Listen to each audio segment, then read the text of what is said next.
Hello friends, BPSC TRE 3.0 का अंक पत्र जो है बीपीएससी की ऑफिशियल वेबसाइट पर जारी कर दिया गया है। आप वहां पर जाकर के अपना आईडी पासवर्ड से लॉगिन करके अपने डैशबोर्ड पर अपना अंक पत्र देख सकते हैं।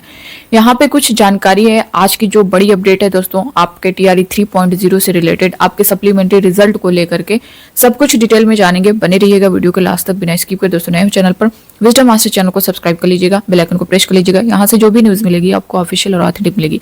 और प्लीज रिक्वेस्ट है दोस्तों, सब्सक्राइब जरूर कर लीजिएगा क्योंकि वीडियो प्रॉपर वॉच कर रहे हैं आप लोग, मगर अभी तक सब्सक्राइब नहीं किए हैं। ये सारी मेहनत मैं आप सभी के लिए ही कर रही हूँ। तो यहाँ पे स्क्रीन पर देख पा रहे होंगे आज का जो आर्टिकल है, टीआरई 3 का अंक पत्र जारी, आज से साइट पर देख सकेंगे। इसके बारे में क्या कुछ यहाँ पे मेंशन किया गया है, एक बार आप लोग देख सकते हैं। बीपीएससी ने टीआरई 3 का अंक पत्र अपलोड कर दिया है, जिन्हें बुधवार से अभ्यर्थी देख सकते हैं। अतिथि शिक्षकों के अधिमानता संबंधी मामले के कारण वर्ग 11 से 12वीं के 6 विषयों को छोड़कर शिक्षा विभाग एवं अनुसूचित जाति एवं जनजाति कल्याण विभाग के अंतर्गत विद्यालय अध्यापकों के वर्ग 1 से 5, 6 से 8, 9 से 10 और वर्ग 11 से 12वीं के अन्य सभी विषयों के अभ्यर्थी इनमें शामिल है। देखिए, सभी विषयों का अंक पत्र जो है जारी हुआ है, चाहे वो पीआरटी हो, जूनियर हो, टीजीटी हो, पीजीटी हो, बट जो 6 विषयों का संशोधित रिजल्ट आना है उसको छोड़ करके तो उनका जो अंक पत्र है अभी नहीं, क्योंकि उनका अब जब संशोधित रिजल्ट आ जाएगा उसके बाद ही आपको देखने को मिलेगा। वे बुधवार 22 से अपना अंक आयोग की ऑफिशियल वेबसाइट जो है www.onlinebpsc.bihar.government.in पर अपने लॉगिन आईडी व पासवर्ड से लॉगिन करने के बाद अपने डैशबोर्ड पर जाकर के देख सकते हैं। दोस्तों देखिए, बीपीएससी की जो ऑफिशियल वेबसाइट उसमें थोड़ा बदलाव किया गया है। इससे पहले नोटिस भी आई थी, मैंने आप सभी के साथ शेयर की है। तो पहले BIH था, अब ये बिहार हो गया। तो आपको यही सर्च करना है www.onlinebpsc.bihar.government.in पर जो है वहां जाकर के आप देख सकते हैं। परीक्षा के दौरान जो है इंपर्सनेशन में संलिप्त उम्मीदवार या आर्थिक अपराध इकाई द्वारा दायर आर्थिक अपराध थाना कांड संख्या 6/2024 में अभियुक्त बनाए गए उम्मीदवार अपना अंक पत्र जो है नहीं देख सकेंगे। वहीं जैसा कि काउंसलिंग आपकी स्टार्ट है 21 जनवरी से और सबसे पहले पीआरटी की चल रही है 21 से 25 तक। इससे रिलेटेड भी यहाँ पे देख सकते हैं। पहले दिन 206 शिक्षकों की हुई काउंसलिंग। पटना जिलों में टीआरई 3 से चयनित शिक्षकों की काउंसलिंग मंगलवार से शुरू हो गई। पहले दिन प्राइमरी के 250 शिक्षकों को काउंसलिंग के लिए बुलाया गया। काउंसलिंग के दौरान पहले दिन 206 शिक्षक पहुंच सके। काउंसलिंग 30 जनवरी तक चलेगी। तो 30 जनवरी तक चलेगी। और जैसा कि अपडेट जो डेट आई है वो यहाँ पे मेंशन नहीं की गई है। दूसरी चीज दोस्तों, आपके सप्लीमेंट्री रिजल्ट को लेकर के सभी सीटों पर परिणाम नहीं जारी करने पर धरना। बीपीएससी टीआरई 3 के अभ्यर्थियों के कुछ रिजल्ट पर रणनीति के तहत रोक लगाने का आरोप लगाया है और इसके विरोध में गर्दनी बाग में धरना दिया। धरना पर मौजूद परीक्षार्थियों ने बताया कि परीक्षा में हम सभी ने हिस्सा लिया था, जिसमें लगभग 87,000 रिक्तियां निकली थी, लेकिन सीटों को रणनीति के तहत रोक लिया गया और 21,000 सीटों को घटाकर सिर्फ 66,000 सीटों का परिणाम जारी किया गया। जहां एक उम्मीदवार को 2 या 3 जगहों पर परिणाम दिया गया है, ये सीटें खाली रह जाएंगी। उम्मीदवारों की मांग है कि जो सीटें खाली होंगी उन पर सप्लीमेंट्री परिणाम जारी किया जाए। देखिए, बीपीएससी का इस पर क्या कुछ कहना है। जैसा कि जो आपकी सीटें हैं 87,774, फिर जो आपका रोस्टर आया है, सभी का संशोधित रोस्टर आया है।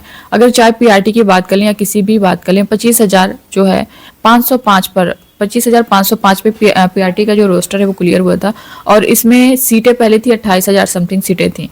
अब यहाँ पे ये सीटें कम हुई, उसके बाद जो रिजल्ट दिया जाता है वो 21,000 समथिंग रिजल्ट आता है, तो सीटें यहीं पे कुछ कम हो गई। फिर यही हाल आपका जूनियर में भी था, टीजीटी में था, पीजीटी में भी था। आप देखेंगे तो 21,000 लगभग सीटें, 22,000 तक सीटें ऐसे ही सीधा सीधा खाली हैं।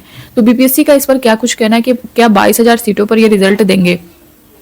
देखिए, इनका सीधा सीधा कहना है, जहां तक जो न्यूज निकल के आ रही है बीपीएससी की तरफ से, कि जो बची हुई सीटें हैं, अगर हम सिर्फ जो 21,000 वाली बची हुई हैं, अगर इसकी सिर्फ बात कर लें तो इसको ऐड करने मींस इस पर जो है सप्लीमेंट्री रिजल्ट की बात नहीं हो रही है। इसको यही बोला जा रहा है कि ये जो सीटें हैं ये टीआरई 4.0 में ऐड कर दी जाएंगी, जो बची हुई सीटें हैं। सप्लीमेंट्री रिजल्ट अगर आपका आता भी है तो काउंसलिंग के बाद, यानी जो आपकी काउंसलिंग हो रही है इसमें से जो पूरी काउंसलिंग होने के बाद, चाहे पीआरटी हो, जूनियर हो, टीजीटी, पीजीटी हो, जब तक पूरी काउंसलिंग नहीं हो जाएगी तब तक जो है जो आपका सप्लीमेंट्री रिजल्ट है वो नहीं देखने को मिलेगा। यही बोला गया बीपीएससी की तरफ से कि जब पूरी काउंसलिंग हो जाएगी उसके बाद हम रिक्तियां देखेंगे, उसके बाद उस पर विचार करेंगे। तो टीआरई 3.0 की जो काउंसलिंग है उसमें बहुत से ऐसे कैंडिडेट हैं जिनका मल्टीपल रिजल्ट्स है। तो जैसे मान लीजिए जिनका पीआरटी में भी है, 6 to 8 में भी है, तो ये यहाँ पे ज्वाइन कर रहे हैं, तो ये सीटें खाली रहने वाली हैं। और जो बीएड वाले हैं वो 6 to 8 में भी है, 9 to 10th में भी है, 11 to 12th में है, यानी उनका 3 रिजल्ट है। तो ज्वाइन एक जगह करेंगे तो ये 2 सीटें खाली रहने वाली है। तो इस तरह से जो सीटें मल्टीपल रिजल्ट को लेकर के जो सीटें खाली होंगी उन सीटों पर पूरक परीक्षाफल यानी सप्लीमेंट्री रिजल्ट देने की बात हो रही है, ना कि 21,000 पे। तो ये इसको लेकर के बहुत सारे अभ्यर्थियों के कमेंट आ रहे थे, तो मैंने ये सारी चीजें क्लियर कर दी हैं। जो चीजें बीपीएससी की तरफ से देखने को मिल रही हैं कि जो बची हुई सीटें हैं उसको जो है टीआरई 4 में ऐड किया जाएगा। जो मल्टीपल रिजल्ट से जो अभ्यर्थी जो सीटें खाली रह रही हैं उन पर जो है सप्लीमेंट्री रिजल्ट दिया जा सकता है। तो इसको लेकर के अभ्यर्थियों द्वारा जो है धरना प्रदर्शन भी किया जा रहा है। बाकी दोस्तों काउंसलिंग आप लोग अच्छे से करवाएं, डरने की जरूरत नहीं है। अगर क्योंकि बहुत सारी चीजें पहले दिन ही फेक देखने को मिल रही हैं। 21 जनवरी को आपकी पहली काउंसलिंग थी पीआरटी की, जिसमें से बहुत सारे डिस्ट्रिक्ट में जो है ऐसे कैंडिडेट है जो सीटेट में क्वालिफाई नहीं है, बट उनका रिजल्ट जो है लिस्ट में नाम है। इस तरह की चीजें देखने को मिली हैं। और किसी का एडमिट कार्ड खो गया है, तो किसी का कुछ ना कुछ इस तरह से इशू है, किसी का जो है मार्कशीट में कुछ गड़बड़ी है। तो एफिडेविट आप लोग बनवा कर ले करके जाइएगा। फिलहाल जो चीज़ें नॉर्मल रही है, सब कुछ वहाँ पे डाउट में डाल रहे हैं, तो आपको डरने की ज़रूरत नहीं है। अगर कुछ मिस्टेक की वजह से तो जो डाउट वाली डेट आएगी उस पर आप फिर से जा करके करवा सकते हैं। तो ये था दोस्तों इसको लेकर के पूरी जानकारी। बाकी अब आपके मन में कोई डाउट होगा तो आप लोग कमेंट बॉक्स में कमेंट करके जरूर बताइएगा। मिलते हैं नेक्स्ट अपडेट के साथ, तब तक के लिए bye bye, take care, thank you.